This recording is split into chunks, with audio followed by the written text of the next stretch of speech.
Hello, everyone, and welcome to another episode of Real Reading Talk. I am your most gracious host, Ms. Sasha. And with Real Reading Talk, I discuss the real systemic issues that are at the very core, the very foundation, as to why we have these high levels of illiteracy in the Black community and the ways in which we can combat these issues together, y'all. Yes, yes. Oh, my goodness, y'all. A sister is hot. Okay, and I'm over here. I have my little reading cubby, which, by the way, my intention is to transform it. It needs a big change. And so I'm thinking of some ideas to how I want to hook it up, how I want to make it look more snazzy and all of that good stuff.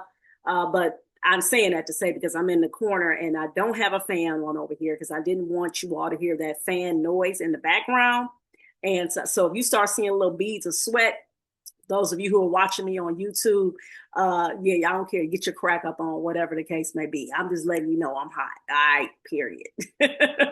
So, with that being said, thank you all again for coming and joining me. I appreciate my newbies. Yay! And I appreciate my old folks. Hey, all right. My folks who've been there, my day ones. All right.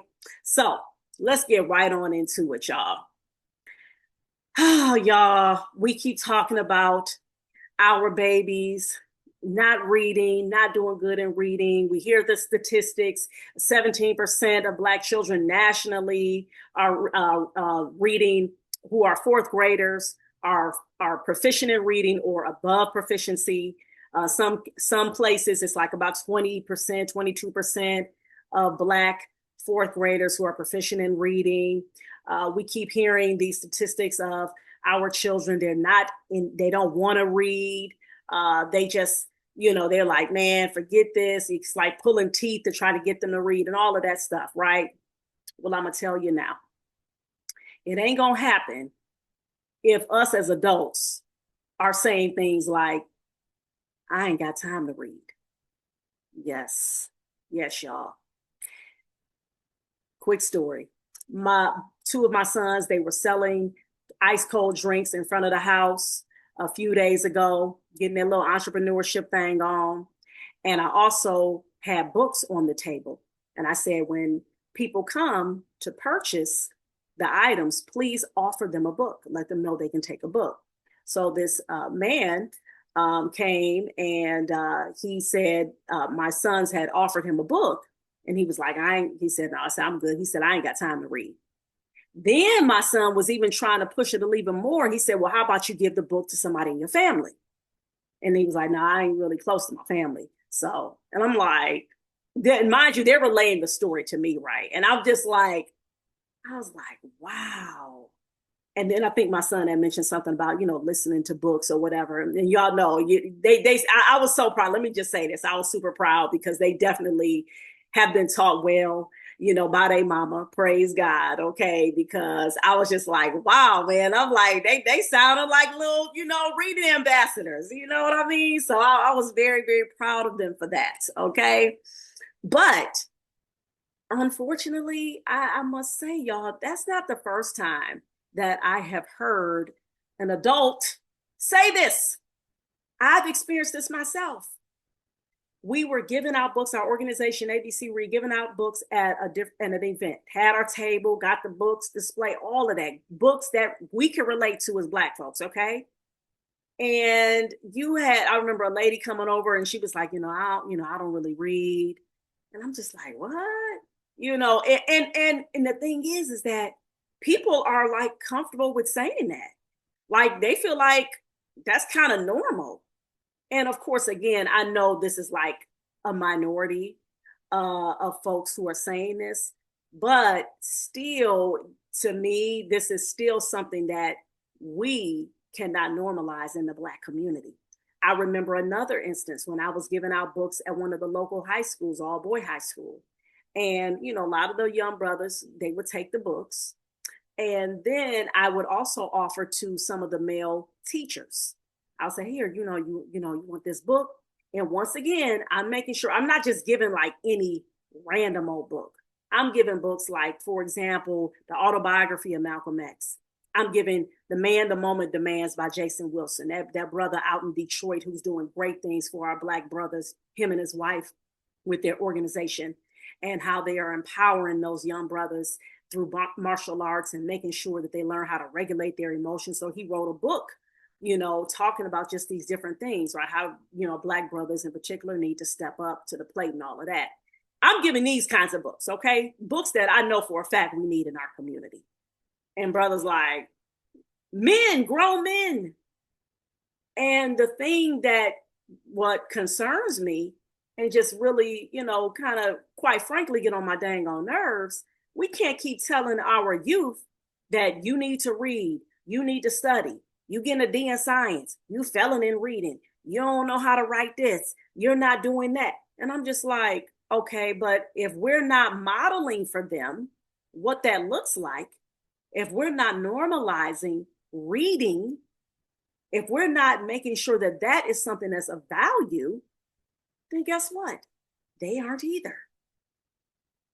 Which leads me into, really, I just started saying the three was actually four reasons as to why we should be making sure that we are reading in front of our children. And the first one is, again, modeling that positive behavior. Our children need to normalize seeing us read. They need to normalize seeing us talk about different books. We're already battling with the social media and just having to always be on our devices, whether it's a tablet, whether it's the phone, whether it's the computer. And I get it. A lot of us, majority of us, we're doing work via our devices. So, okay, that's fine. But even if you are reading a book on your device, or maybe you're reading a news article, you could be doing that. You could be taking a webinar. You could be taking some class. Why don't you share that information with your child? Let them know, yes, I'm studying for this course. I'm trying to get my license in credit repair, or I'm studying to become a real estate agent. Whatever it is that you're doing, share it with them. Because once again, you're modeling for them this positive behavior, because we can't keep just being in the bottom of the totem pole, if you will, when it comes to things that are positive, things that is going to help uplift and help our communities thrive. Number two, it actually helps to connect with your child or connect with the children that you are with. And so what do I mean by that? Just like I gave the example, if you are sharing with your child that you are reading something, then guess what? You are now inviting a whole nother conversation, a discussion with your child. Now you are able to talk to your child about something like what it is that you're reading. And then what's going to happen? Now they are going to want to talk about something in a book that they have read. Now they want to be open to share with you. It's as simple as that. I know sometimes we'd be thinking that we have to reinvent the wheel. We got to do something all grandiose and all of that. No, we don't. We just got to literally keep it simple. Remember, our children, what is the statistic on that? It said by age 5, 90% of a child's brain is developed, and it's shaped by their learning experiences. So what they are seeing, what they are experiencing. Okay? This is by age 5. So if they have become accustomed to seeing us with a book, they're seeing us, talking about different things that we've read. They're seeing us going to the libraries, or they're seeing us bringing books home that we have maybe purchased or maybe somebody got from an event. Then guess what? Now that's going to be something that's going to become part of their behavior. Because when our children are reading and not just being forced to read, actually, this contributes to them doing very well on these standardized tests, these tests that they got to take. And other aspects of their lives as well. You talk about comprehension. You're talking about vocabulary acquisition. Okay. You're talking about all these different things that we know that a lot of our children, I say I'm talking about our Black children in particular, these are things they struggle with. How do I know this? I know this because I'm in the schools and I'm having conversations with these children. I'm looking at when I'm subbing and I'm seeing the different writing that they turning into to these teachers, and I'm just like, huh? Or this child, they're reading and they're like stumbling over like basic words, and they're in like fourth and fifth grade. I'm like, wow. And then my mind starts going, I'm like, man, I wonder, what's going on at home. Are they parents helping them, or are they seeing their parents reading? What's going on there? All right, so that was number two. Number three, again, this will help your child develop a love for reading. Okay, that's a benefit to them seeing us read, because I'm gonna tell you, that's one of the main things that I hear our kids say why they don't read, because they don't like it. I hate it. What? I gotta read? What you talking about? Yes, our kids are saying that. A lot of our children are saying that they do not like to read, especially our boys. That's where it gets way more difficult. That's why, for real, we really need to make sure that our young boys are seeing us read. That's when we start to see, as they get older, then they are going to be more than likely to want to read, because you can't just say, I need you to do something. First, what you got to do is you have to build up in them to the want, the desire to actually do it. All right. And then this last one is the benefits of us reading is it helps to regulate our emotions. It reduces anxiety and stress. Yes, it does. And we know for sure we need everything that we can to help us reduce anxiety and stress. We already are dealing with, whether it's on the job, whether it's the business that you're running, whether you're talking about your finances, whether you're talking about things just on a personal level that you're dealing with within your family, your children, your spouse, or if you're divorced or whatever the case may be, and just the issues of life and just the things, period, that we see and what's going on today, okay, in this world, period. Reading helps to regulate our emotions. Reading helps us to reduce that anxiety and stress. And our children need that from us. They need to see us when we are having issues and we're having our personal struggles. They need to see us not flipping out on them. They need us healthy and whole and supportive.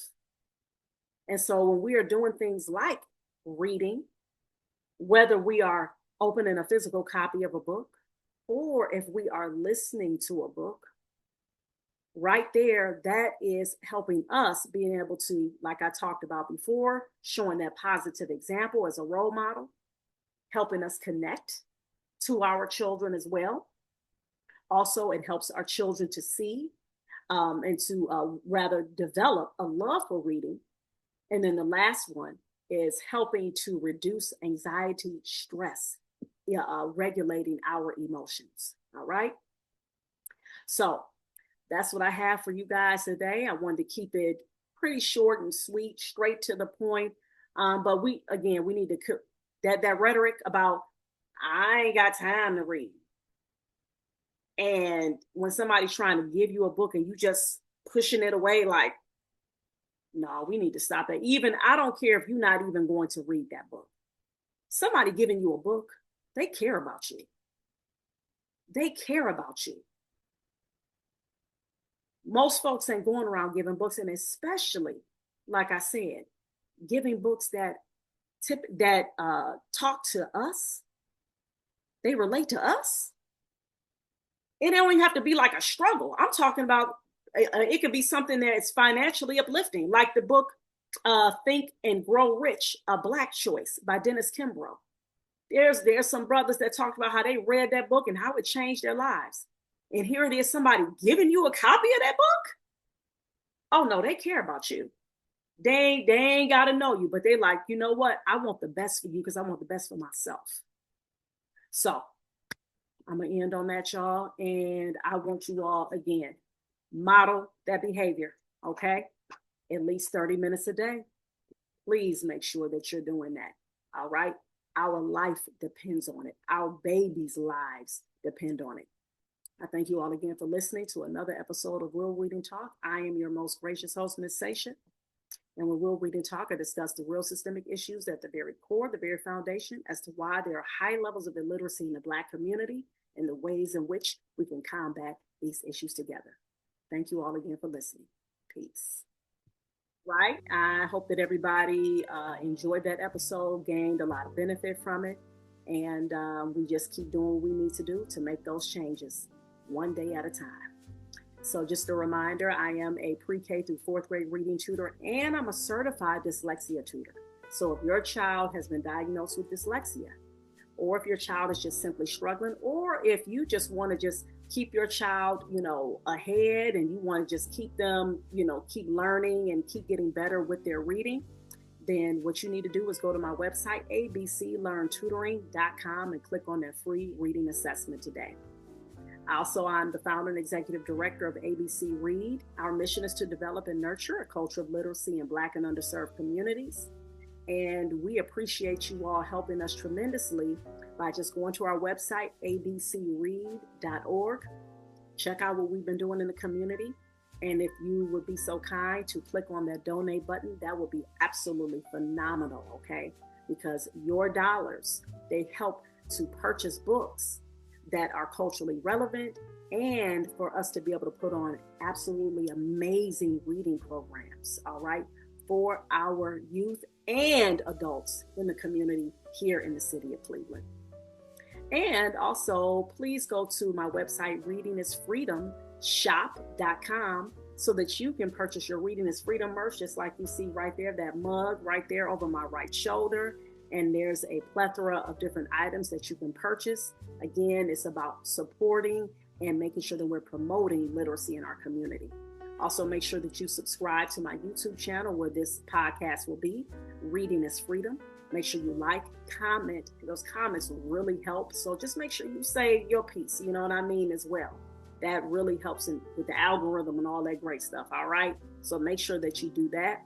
And then, let